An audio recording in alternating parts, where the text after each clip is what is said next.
Assalamualaikum warahmatullahi wabarakatuh. Halo teman-teman, selamat datang di channel Nina Oktaviana. Di video kali ini aku akan membahas tentang bocoran soal yang akan keluar di P3K tahun 2024 ini.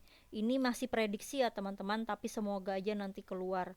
Tapi biasanya kebanyakan hampir mirip-mirip ya teman yang keluar, yaitu adalah asuhan kehamilan patologis bagian ke-6. Oke, kalau begitu kita langsung saja ya membahas soal yang pertama. Soal nomor 1. Nyonya U berusia 25 tahun, G2P1A0, mengatakan hamil 3 bulan, datang ke BPM, mengeluh mengeluarkan darah dari kemaluan dan perut teraba tegang. Hasil pemeriksaan keadaan umum lemah, tekanan darah 100/70, nadi 76 kali per menit, suhu 37,5, respirasi 20 kali per menit, dan hasil pemeriksaan vagina Toucher atau VT itu selaput plasentanya flush ya teman-teman, berarti ada. Diagnosis yang tepat sesuai dengan kasus tersebut adalah A. Abortus imminens, B. Abortus incipiens, C. Abortus incompletus, D. Abortus completus, dan yang E. Abortus habitualis. Oke, kita bahas dulu ya teman-teman. Nah, abortus iminen itu adalah ancaman keguguran pada usia kehamilan sebelum 20 minggu. Kondisi ini ditandai dengan perdarahan vagina, tetapi tidak disertai pembukaan leher rahim. Kehamilan ini biasanya bisa diselamatkan, tetapi jika tidak cepat ditangani, penderitanya biasanya mengalami keguguran.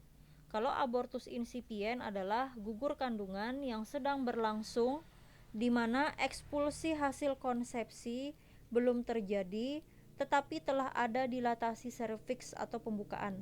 Kondisi ini ditandai dengan perdarahan sedang sampai berat, disertai nyeri kram perut bawah.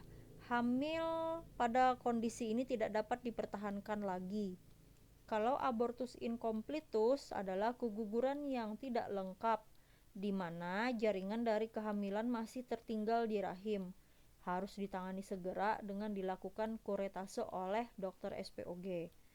Lalu abortus completus adalah keguguran kandungan lengkap di mana semua hasil konsepsi telah keluar tanpa membutuhkan intervensi medis.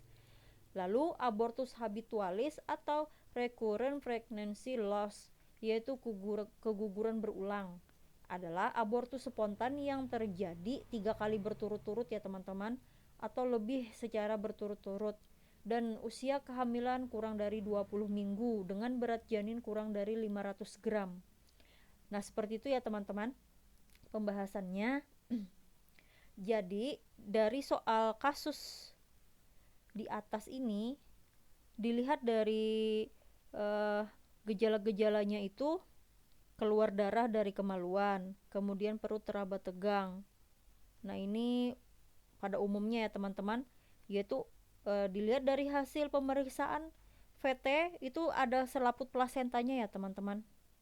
Berarti ini bisa dikatakan abortus incompletus ya teman-teman, karena masih ada sisa dari janin di dalam rahim. Jadi jawabannya adalah yang C, harus dilakukan kuretase. Nah, oke, kalau begitu kita lanjut soal nomor 2. Nyonya O berusia 26 tahun, G2P1A0, ke Polindes, mengatakan cemas karena sudah lewat 2 minggu dari tanggal perkiraan persalinan, tetapi belum merasakan adanya tanda-tanda persalinan.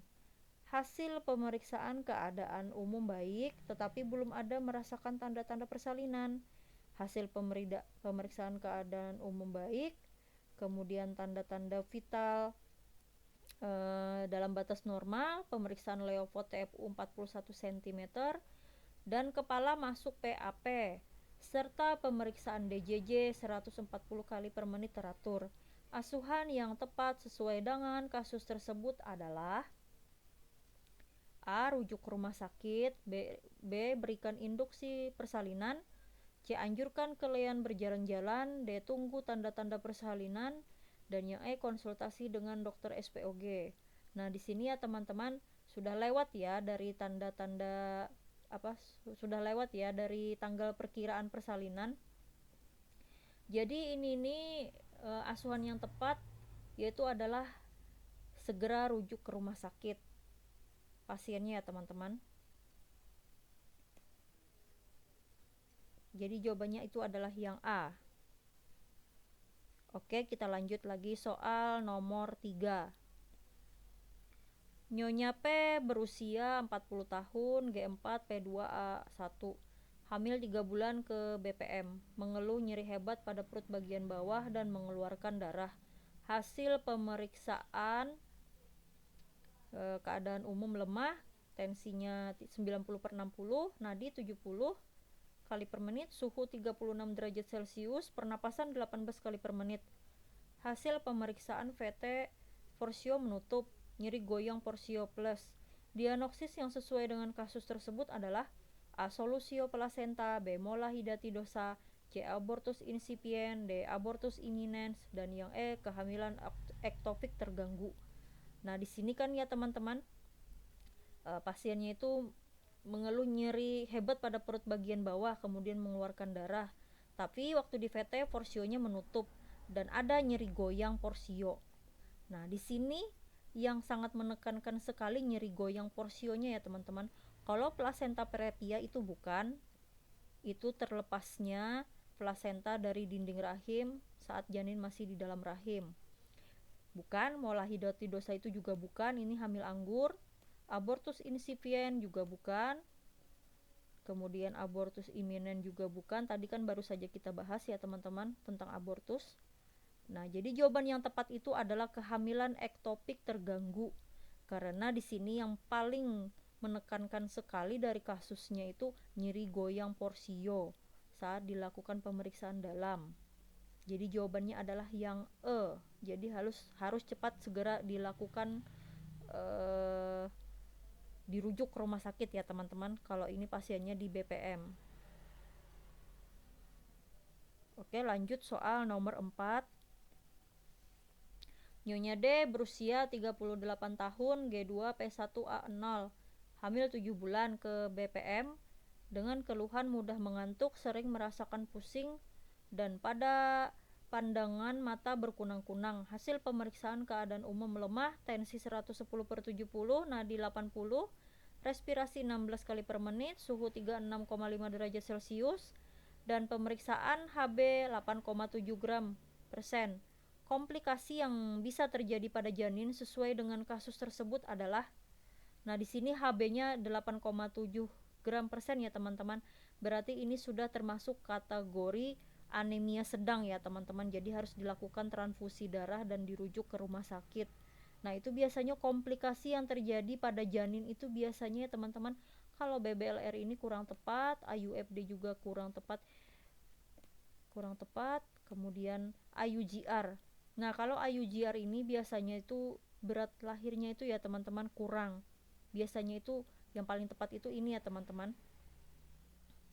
Ini komplikasinya yang akan terjadi pada janin, yaitu adalah yang C ya teman-teman, IUGR.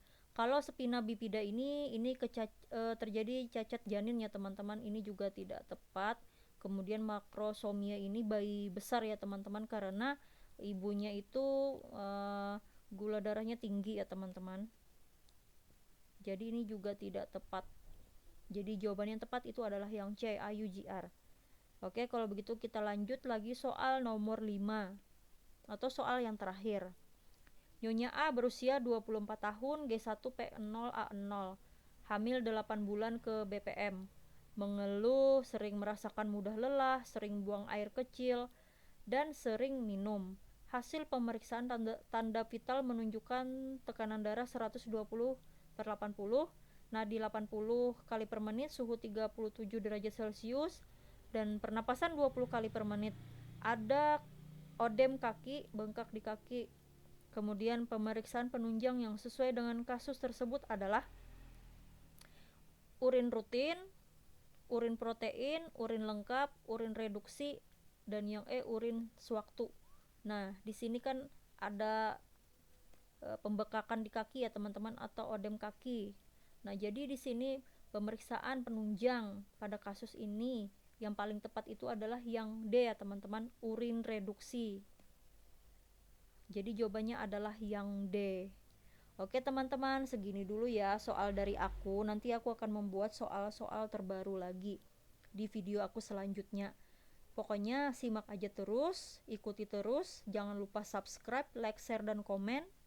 Terima kasih ya teman-teman yang sudah menonton. Sampai jumpa di video aku selanjutnya.